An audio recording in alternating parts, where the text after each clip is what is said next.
pack my shoes and out the door. 5, I'm alive. 6, 7, 8. Right. Hey everybody, welcome back to the Beyond Your Wildest Genes podcast. I am your co-host today, Dr. Mike Akinfora, and today I have with me Dr. Ellen Vora. Ellen, how are you? I'm doing well, thanks. That's fantastic. I'm going to read Dr. Vora's bio, and then we're going to get right into this. Dr. Ellen Vora, MD, is a holistic psychiatrist practicing with Frank Lippman, MD, at the 1111 Wellness Center in New York City. She's board certified in psychiatry and integrative and holistic medicine. She's also a licensed medical acupuncturist and certified yoga teacher.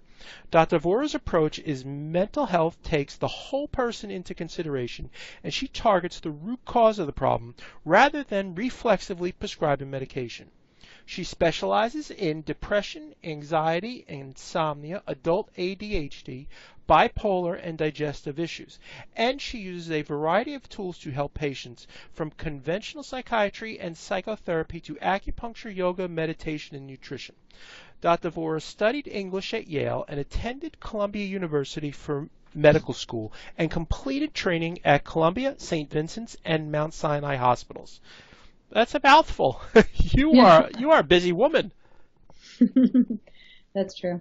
So, could you please give our community some background? We love to get the backstory. How did you get to where you are? I mean, your skills are extremely unique, and I would love for people to get to learn about you a little more. Sure, you bet. Well, I think there's the step one, which was how did I end up in medical school? I don't think I have a good answer to that one. That was just I think I must have been out of my mind for a period of time. I decided to do that path.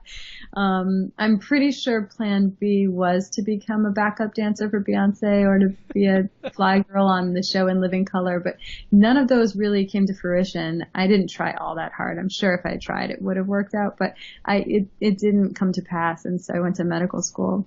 And then I became a psychiatrist because I was an English major as an undergraduate, and they don't tell you this, but if you're an English major in medical school, there's a really high risk that you go into psychiatry.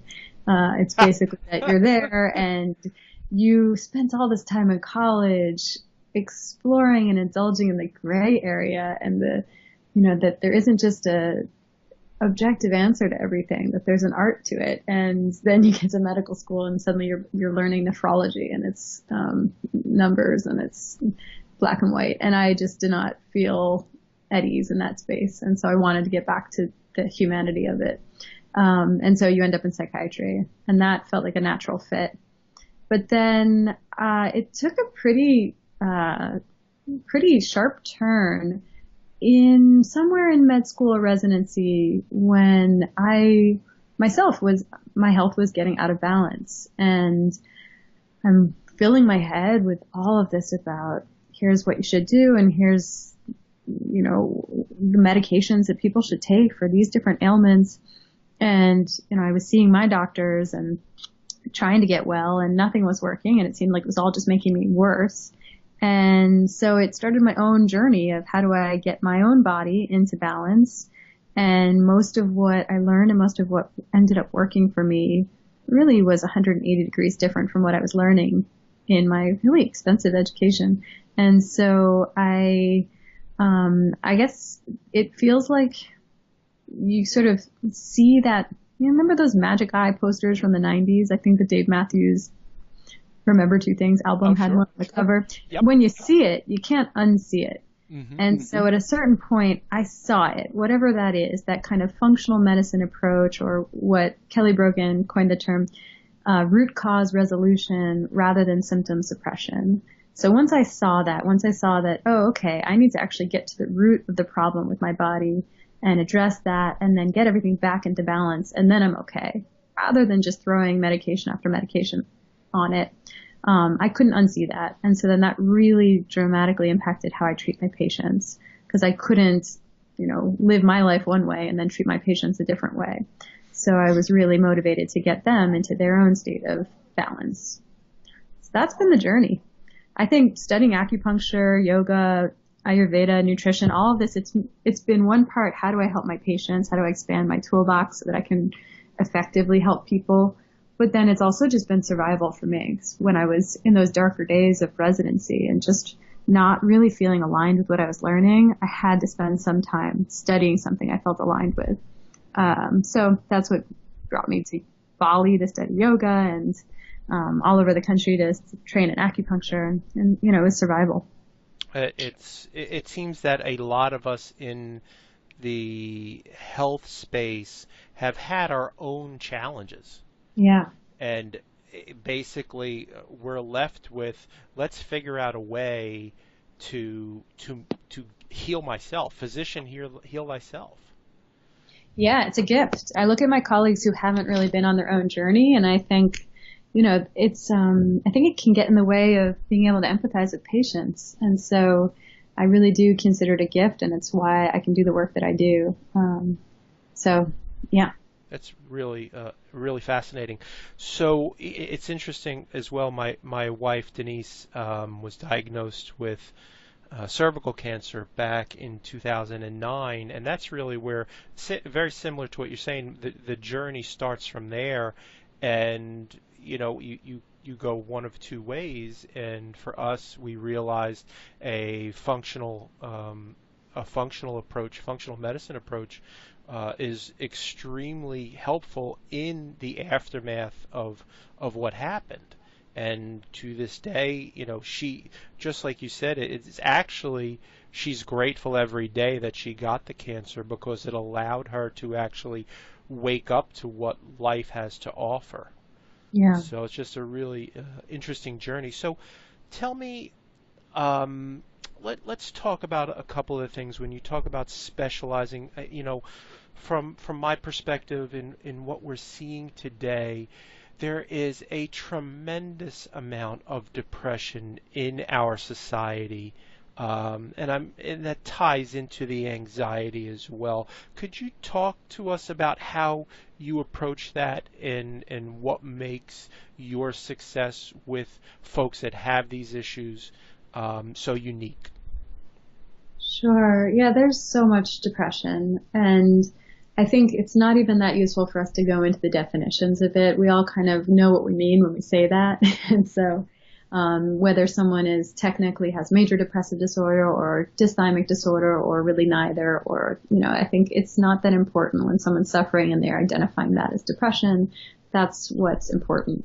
And it's so common, and it's something like 1 in 4 women of reproductive age right now are on some form of psychiatric medication. It's simply epidemic, and what's gone wrong here? So lots of thoughts on that. I usually structure my thinking when I meet a new patient. I always think in terms of this pyramid of mind, body, and spirit, and I think that my training was sort of mind, where they talk about psychology and thought patterns, and then we think a lot about this quote-unquote chemical imbalance, that it's the neurotransmitters in the brain, and it's imbalanced because genetics, they say. So, and maybe a stressor, and maybe even on the cutting edge within the conventional world, they're owning the idea of epigenetic changes that are contributing to depression, this idea that events in our life can shape the way our DNA is expressed. And so, great. But that ends up not helping patients. And so I've really stepped out of the mind sphere quite a bit. I don't spend a lot of time looking at thought patterns, and certainly I don't put a lot of stock in this idea of a chemical imbalance in the brain. So I've really moved away from that mind part of the triangle, spend some time looking at how patients, treat themselves in the sense of self-talk, and try to build more healthy self-talk, look a little bit through the lens of cognitive behavioral therapy or CBT to help people improve their thought patterns. But for the most part, I've moved patients towards focusing initially on that body part of the vertex, that body vertex of the triangle. Sure. And the idea there is genetics it plays a role, but I think it's only ever a predisposition. And they say genetics loads the gun, environment pulls the trigger. And that's actually quite empowering because there's a lot we can do with environment. And those are things that are not super high tech, right? This is stuff we can all do for free within reach. You don't actually even need to come see me to know how to do all this.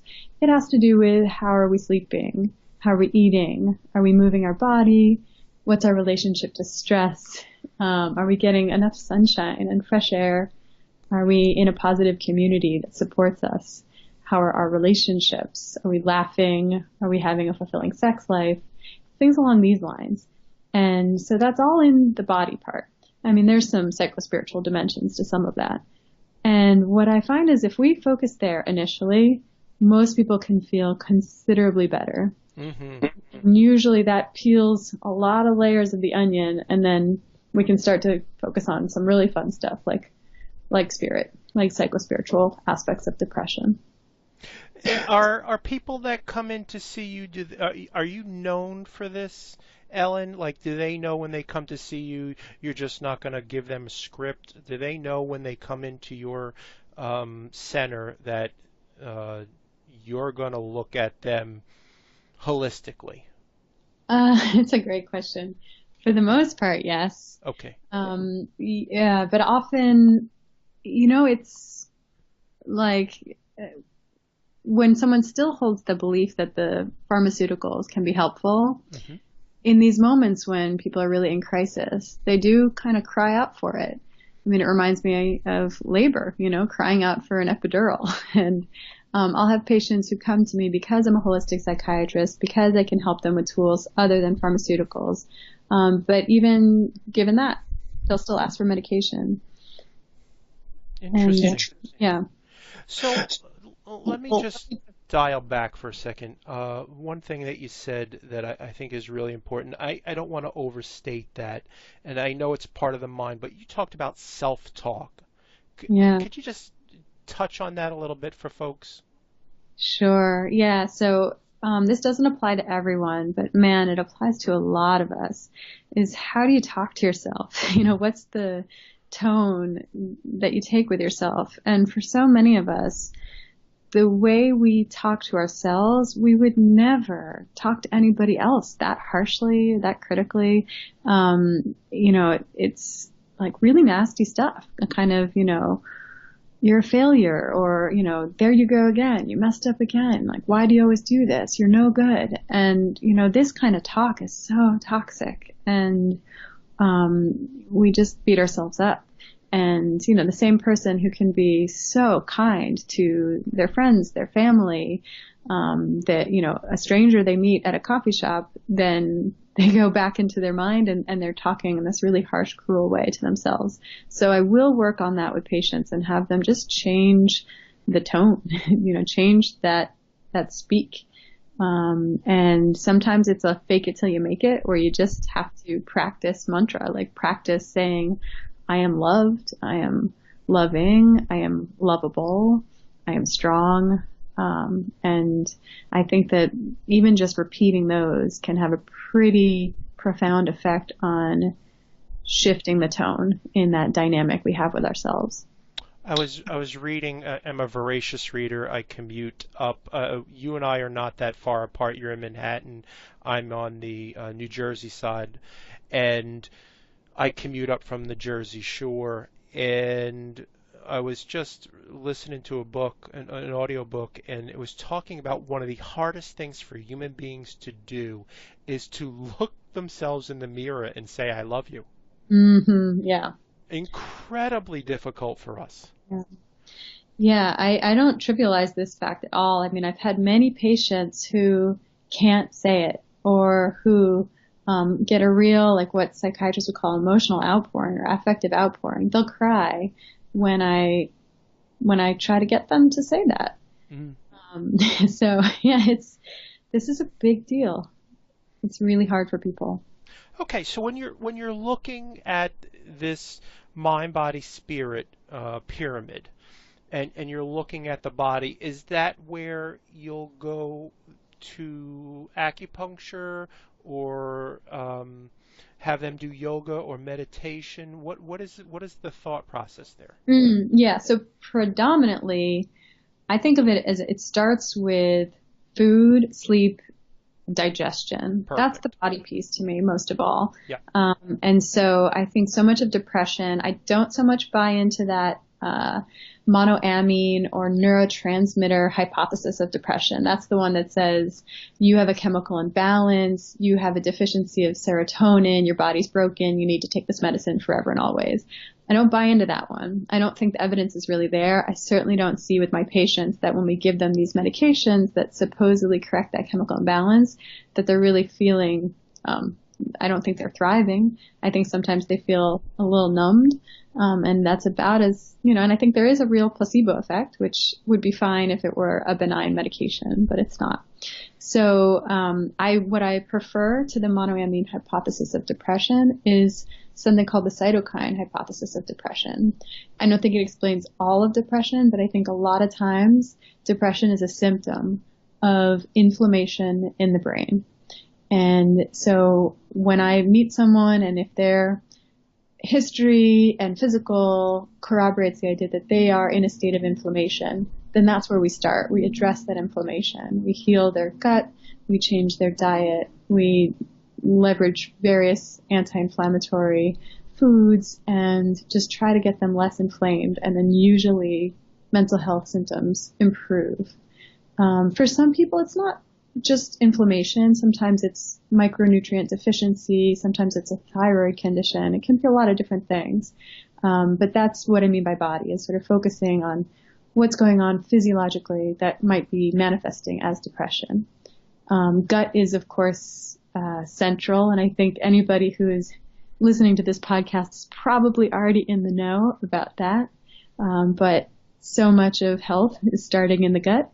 And it's just it's an issue these days. If you're living in the United States in 2016, there's an assault on your gut flora happening, just from drinking chlorinated tap water to eating food that has antibiotic residue in it, to taking antibiotics, to eating sugar and food with carrageenan and other stabilizers and preservatives. It's all just, wreaking havoc on our gut health. And so many of my patients have digestive issues.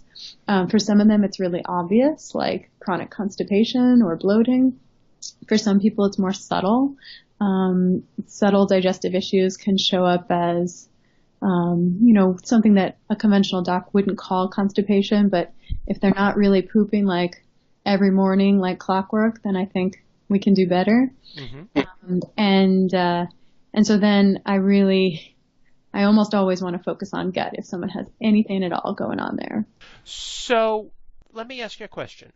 When that person comes into you and they come in and say, I'm pooping every 3 days or so, mm-hmm. do you go ahead and test to the gut, or do you already know that there's something going on?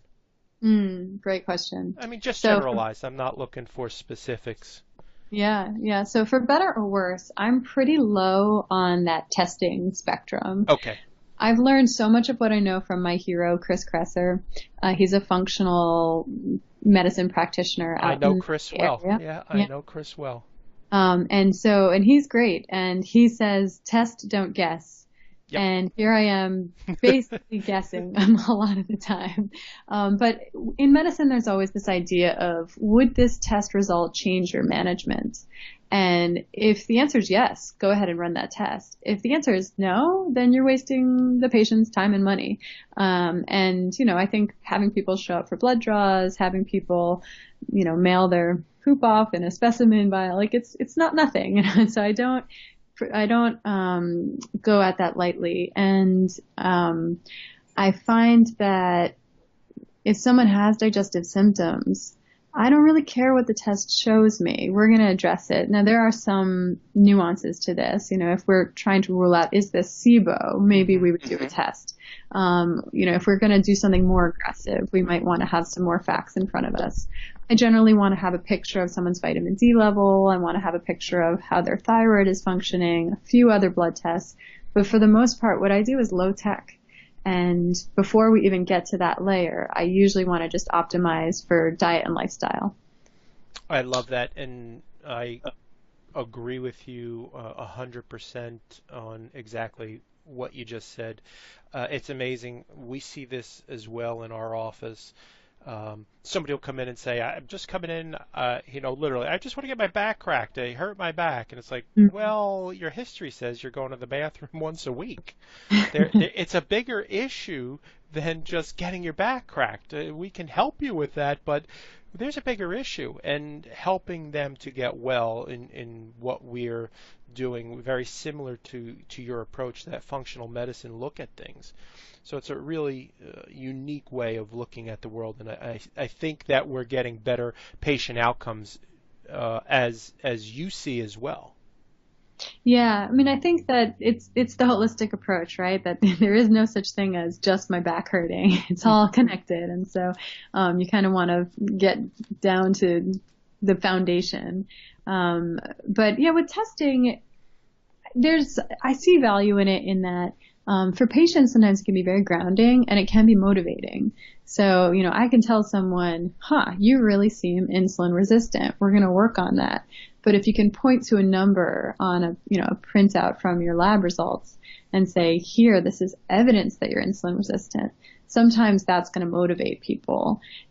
Is that enough to justify the time, expense, and the blood draw? Sometimes, it's a tough call. I'm not always sure. But yeah, I think that when you take the whole picture into account, I don't always find the testing changes management. Absolutely. You're again, agreed. Let's talk about spirit. Mm-hmm. So somebody, let's say they buy in to food, sleep, and digestion. They're feeling better. They're doing well by how they see it. So talk about spirit. Yeah, this one's great. This is probably could be vulnerable and controversial to talk about it, and I think it's really important. So let's go there. Sure. I think, and I could sort of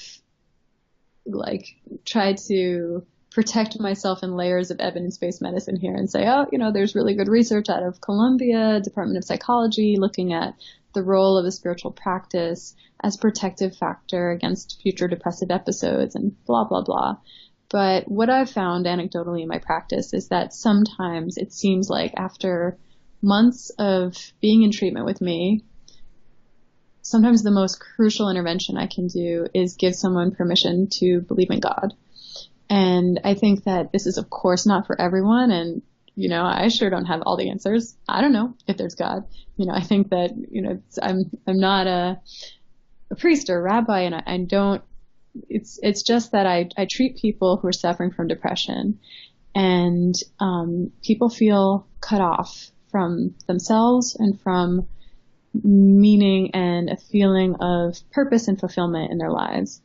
And certainly people feel cut off from the community aspect of having a spiritual practice. And so there's this trend I see in a lot of my patients, which is, I'm going to quote Jonathan Franzen. I'm probably going to misquote him, but there's a book he wrote called How to Be Alone, where he says, I was vaccinated against believing in God at a very young age. And I think that a lot of my patients fall into that group, where if you're a thinking, questioning, skeptical, liberal person, then you question the religious dogma. And that's all well and good. And I think that that's great. I think that there's good and bad aspects to a lot of the religious dogma. But that leaves a lot of people kind of high and dry.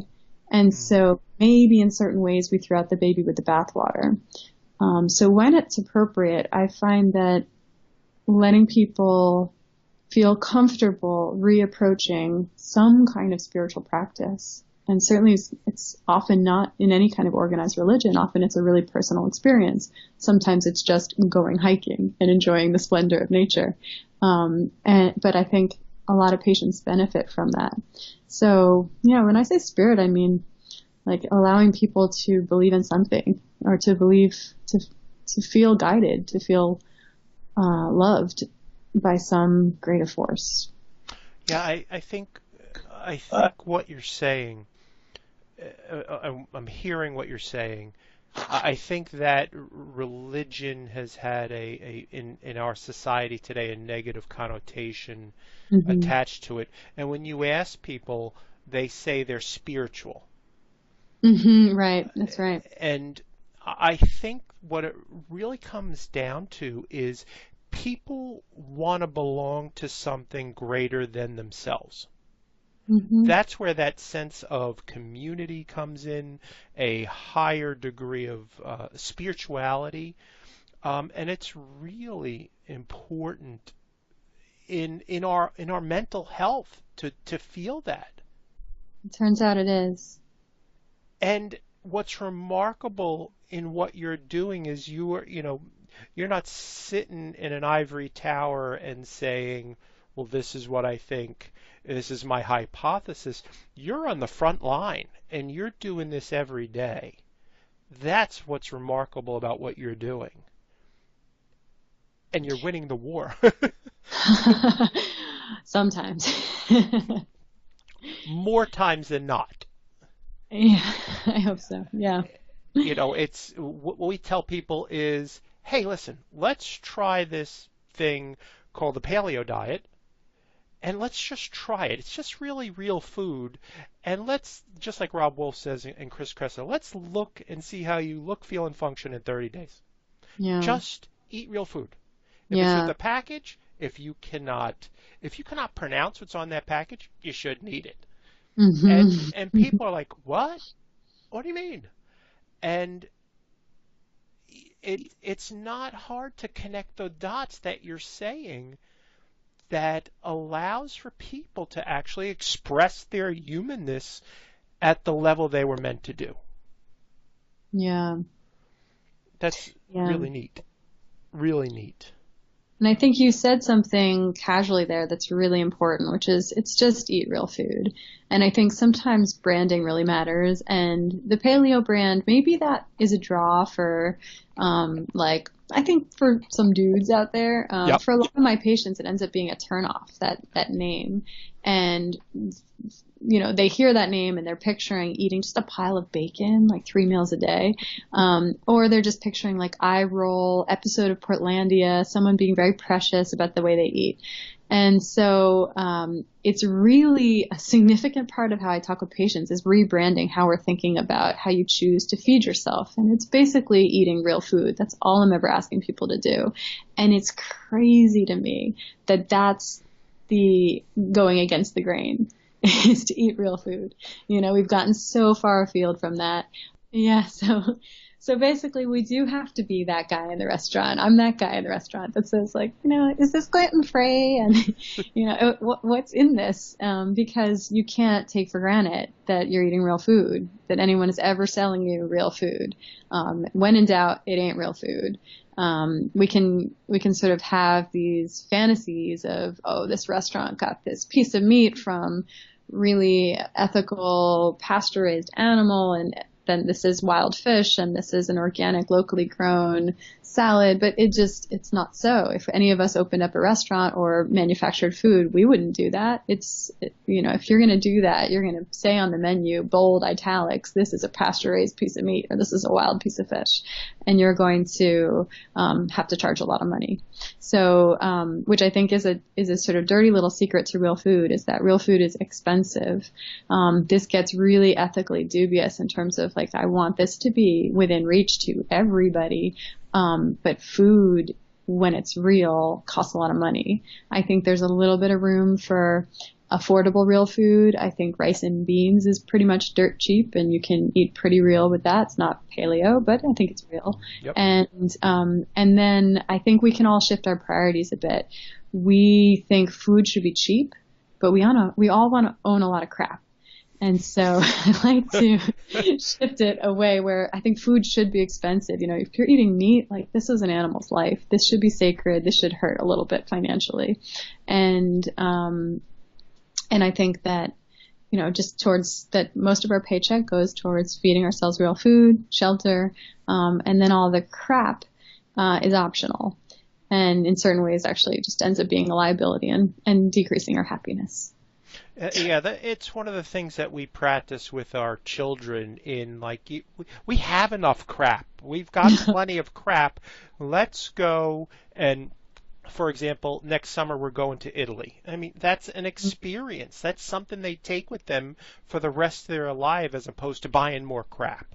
Yeah. I mean, these are experiences that are super important in our lives. Well, it's funny. It just reminds me. One of the practices that both my wife and I use is a practice of gratitude.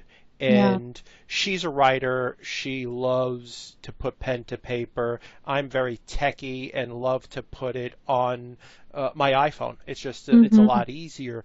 But it's the same. Just giving yourself that moment to be in that state of gratitude. Would you talk about that a little bit? Sure. A total evidence-based, airtight treatment for depression. It's so effective, so free, so simple, non-invasive, no side effects. It's really a great treatment. And the way I practice it in my home is that, and, I almost find myself embarrassed to admit this to patients because it feels so cheesy, but we got to normalize it. Basically, my husband and I, at night before we're going to go to bed, say, tell me your gratitudes. Mm-hmm. And we each list 3 things from the day that we're grateful for. And it matters, just doing that. Because otherwise, I think that, like resting bitch face, I think I probably have resting stress response a little bit, that I'm just thinking not enough time, behind on this, the to-do list, and this person needs this from me, and I'm behind on whatever. And so there's, just so much going on. And I think I go to bed feeling like, I didn't get everything done, and everything's, spinning out of control. And so to shift into a space of, these 3 things happened today, and I'm enormously grateful for them, then you're in that state of mind when your head hits the pillow. Makes a big difference. It makes a huge difference. And that's funny. That's one of mine as well. Is what am I grateful for? And there's 3 things. The other is what would make today great. And usually there's 3 things that I write for that. And I also believe in my affirmations. Yeah. Some are my own. Some I've borrowed from brilliant people like Mary Williamson. Yeah. But it's really, really important. And it's before I go to bed and the first thing I wake up in the morning. That's what I do. What are some affirmations that you say? Oh, I've got some good ones. I have it right in front of me. So, John D. Martini, I am a genius and I apply my wisdom. I live in a constant state of gratitude. I am Kaizen. I just heard this one the other day. It's a Japanese saying, fall 7, rise 8. Bob Proctor, thank you, universe, for allowing me to see this obstacle as an opportunity. I will allow you to take over and lead the way. No, that was Bernstein. Julie? Gabrielle Bernstein. Mm-hmm. Yep. Yeah. My own is My own is my mission is to educate, empower, inspire my community, allowing for active unfoldment of human potential, expression of innate genius, and unveiling of inner beauty. I say these every day. I verbally say them every day. So I love that stuff. It is the essence of what keeps me grounded and healthy. Yeah. So what about you? Oh, I don't do this practice. I should. You've inspired me. I think that, there's something really lucky about doing this kind of work that we do is that we bathe in this all day long. So, I think that, it's cliche to say we learn from our patients, but I get so much from my patients. And when I'm talking through really just walking alongside them through this jungle of how do they figure out how to experience well-being, a lot comes up that ends up impacting me. So I think that in that process of setting intention and identifying positive affirmations for patients, I absorb a lot of that. But that's the extent of my practice. I got to do more. That's wonderful. I could talk to you all night, Ellen. It's really a treat for me. Um, where can people find you in the world? Where are you? Sure, there are a few ways. The best way is I have a website. It's ellenvora.com. So it's V as in Victor, ORA. And then at the 1111 Wellness Center, which you can just Google that and come see me there. And then lots of articles out there. Google my name, and I think a lot of stuff on Mind Body Green, which is a great website. Great website. Yeah, so they do really good work, and I've been lucky enough to be working with them. So yeah, there's a lot of resources out there. I also really recommend Chris Kresser. I learned so much from Kelly Brogan, another functional psychiatrist in New York City. She has a book out there, A Mind of Your Own, that I think it's for women. I think everybody should read it. So it's there's so many good resources where it's such a good moment right now where I could take 6 months off and just sit and read all of the blog posts and articles and transcripts of podcasts, and I would learn so much from all of that. It's we interviewed Kelly for that book for the podcast. It was it was a great book. So it is. There's really at this time of the universe, it really is a wonderful time because there's so much at our fingertips. Yeah. So I really would like to thank you so much for being on the show. It was my privilege. Folks, if you like what you heard today, please leave a review in iTunes. It helps us to help you. I will have all of Dr. Vora's information in the show notes. So you'll be able to contact her at her office, at her website. That's really exciting for me to know that there is a resource so close to me personally, as we are literally 20 minutes away. So thank you again, and have a great night, folks. Ciao. Thank you.